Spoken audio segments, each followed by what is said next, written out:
Titane, de 2021, é uma produção francesa chocante, não somente pelo body horror, mas pela mistura de Kill Bill com palhetas de cor cyberpunk, violência de laranja mecânica, influência sci-fi de Alien, tudo isso em um clipe exótico da Björk.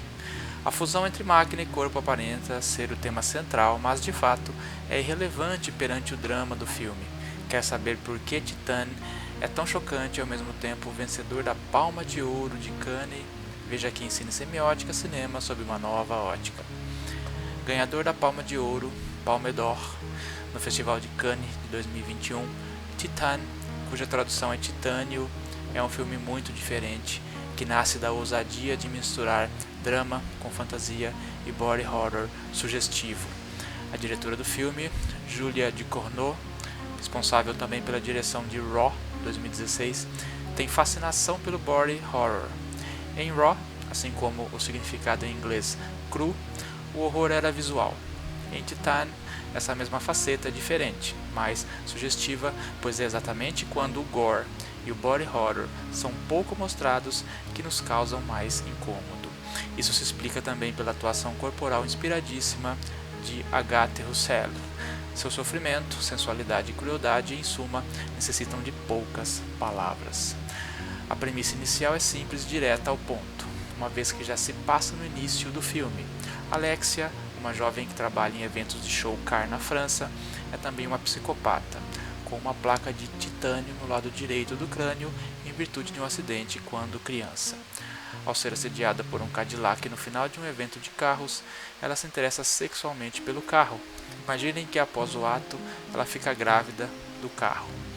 Mas aos poucos, vamos tolerando esse elemento fantástico, de forma a entender os motivos dessa atração. Essa premissa, ao mesmo tempo realista e fantástica, irá construir também o lado dramático do filme.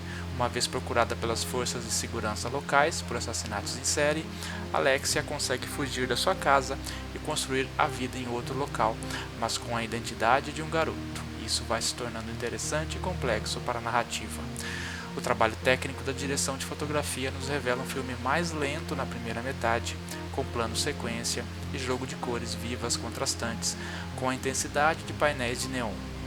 A trilha sonora é imersiva, com batidas de efeito metálico, o que faz produzir a relação entre os signos da humanidade e da artificialidade, ou do homem versus a máquina.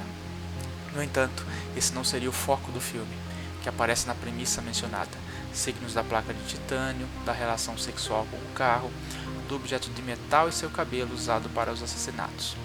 Como em Raw 2016, a diretora Julia Ducournau irá trabalhar também com dramas familiares em torno da busca pelo amor como elemento para remediar a solidão da perda. Para mim, Titane é uma das melhores produções que mistura um universo de horror, sci-fi e fantasia já lançada nos últimos tempos, e que será lançada mundo afora a partir de 2022. Mais uma recomendação de Cine Semiótica Cinema sob uma nova ótica.